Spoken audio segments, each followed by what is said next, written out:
Obesity बा मेदबहुलता एपरी एक medical condition जो कंडीशन रे साधारण रे आम शरीर रे फैट डिपोजिट बहुत मात्रा रे बढ़ी जाय थाए। एहाको आमे गोटे दीर्घकालीन स्वास्थ्य अवस्था बा दीर्घकालीन डिजीज आमे कहि परिबा आ गोटे कॉम्प्लेक्स हेल्थ कंडीशन बोली मध्ये आमे कहि परिबा। नमस्कार, मु सुचिस्मिता क्लिनिकल न्यूट्रिशनिस्ट। आज आमे एक गुरुत्वपूर्ण विषय रे आलोचना करूछे ओबेसिटी बा मेदबहुलता। केमिति जानिबा जे जणे ओबेसिटी रो शिकार बोली। प्रथमतः आमे बीएमआई को देखि थाउ बा बॉडी मास इंडेक्स। जेतबेले बीएमआई स्केल रे जणे 25 ऊपर को थाए आमे ताको सेतबेले ओवरवेट बोली कहि थाउ। आ जेतबेले 30 ऊपर को बीएमआई स्केल रे पहुंची जाय थाए ग्रेड 1 ओबेसिटी, 35 ऊपर को हेले क्लास 2 बा ग्रेड 2 ओबेसिटी, आ जेतबेले 40 ऊपर को हो जाय थाए सेतबेले क्लास 3 ओबेसिटी बोली आमे कहि थाउ। तेबे केवल बीएमआई स्केल नुहे, एहा बाद आमे जेतबेले इंच मेजरमेंट रे देखु वेस्ट मेजरमेंट जेतबेले निया जाए जदि महिला मानकर 35 रु अधिका रहिछि आ पुरुष मानकर 40 रु अधिका रहिछि सेतबेले मध्ये आमे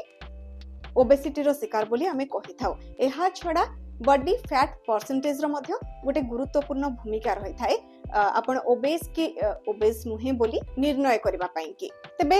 ओबेसिटी सह पूरा एबे वर्ल्ड स्ट्रगल करूछे। आमे जदी WHO बा पूरा डाटा में जदी कहबा वर्ल्ड हेल्थ ऑर्गेनाइजेशन जो लेटेस्ट रिपोर्ट रहिछे आमे जदी ताकू देखेबा ताहले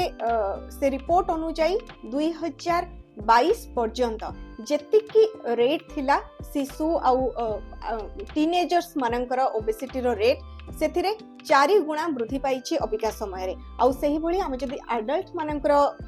रेशियो देखिबा 18 वर्ष रु ऊर्ध्व आउ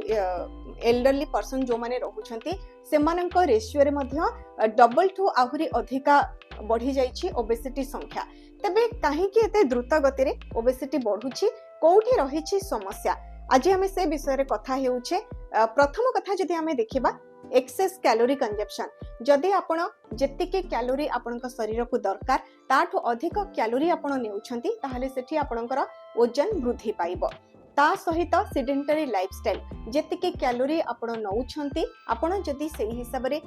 परिश्रम करू नाहंती, योगा हो, एक्सरसाइज हो, नॉर्मल वॉकिंग हो, जॉगिंग हो बा आपण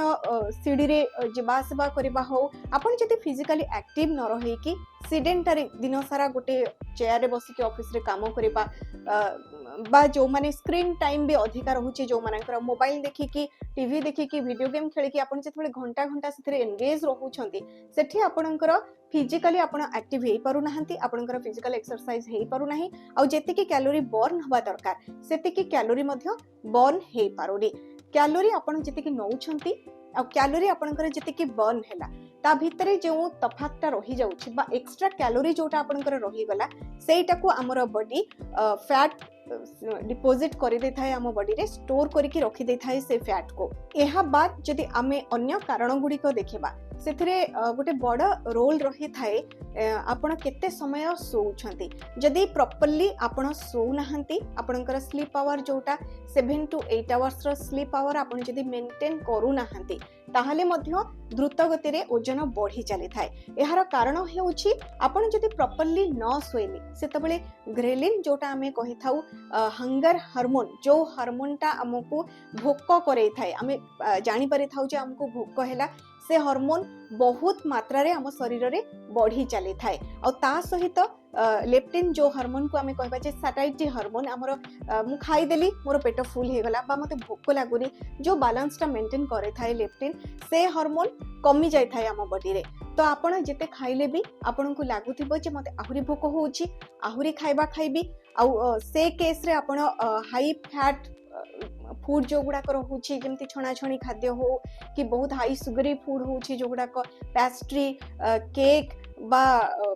बिस्किट, बेकरी बिस्किट जो सब हाई कैलोरी फूड गुड़ाक रोचे अधिक जिते भोक हुए आ जिते क्रेविंग्स बढ़े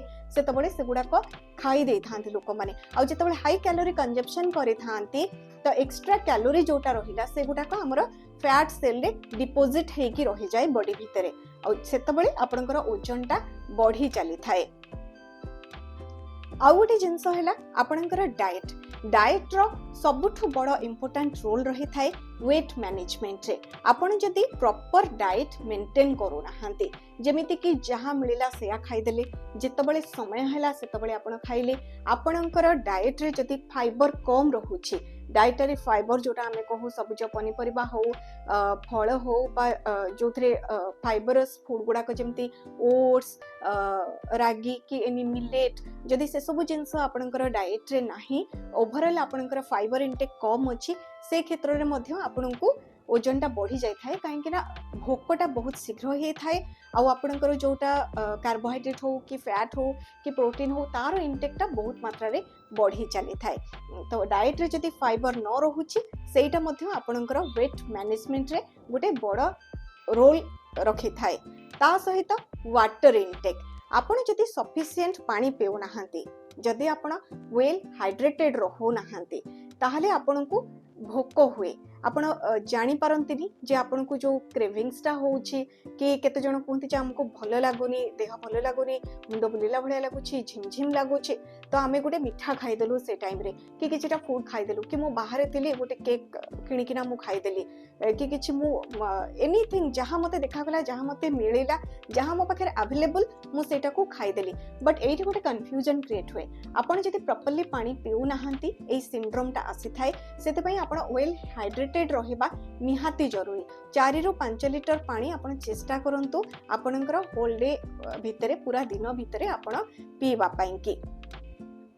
आउ गोटे सबुठ बड़ फैक्टर हमें जोटा कहि थाउ सेटा हैला स्ट्रेस। आपण जदि स्ट्रेस रे रहुछंती एक्सेस स्ट्रेस रे रहुछंती बा क्रॉनिक स्ट्रेस रे रहुछंती कि एंजाइटी आपणकर रहुछि से क्षेत्र रे मध्ये हार्मोनल इंबैलेंस हे थाए कोर्टिसोल स्ट्रेस हार्मोन जेतबळे हम बॉडी रे अत्यधिक मात्रा रे हे जाय थाए सेतबळे भी हमरो ब्रेन कंफ्यूज हे थाए जे कोन करबो तो से टाइम रे जनरली भोक बहुत हमको बढ़ी जाय थाए हंगर हार्मोन ता जेतबळे ग्रेलिन जेतबळे बहुत मात्रा रे रिलीज हे थाए हम भितर के सीक्रेट हे थाए हम भितरे तार प्रभाव रे हमको बहुत भोक लागि थाए तो भोक बढ़िले कैलोरी इनटेक बढ़िबो आ सेटा बॉडी रे फैट डिपोजिट कराइबो। जदि आपणकर ओजन बढ़ी जाइछि आपण चाहुछंती ओजन को नियंत्रण रे रखिबा पई कि आपण चाहुछंती कस्टमाइज डाइट प्लान फॉलो करबा पई कि ताली डिस्क्रिप्शन ने हम नंबर अछि आपण हमको कांटेक्ट करि परिबे। जदि आपणकर किछि डाउट अछि किछि क्वेश्चन आपण पचारबा पई कि चाहुछंती आपण कमेंट बॉक्स रे ड्रॉप करि परिबे। आ जदि वीडियो टी आपनको भलो लागिला ताली लाइक सब्सक्राइब शेयर करंतु।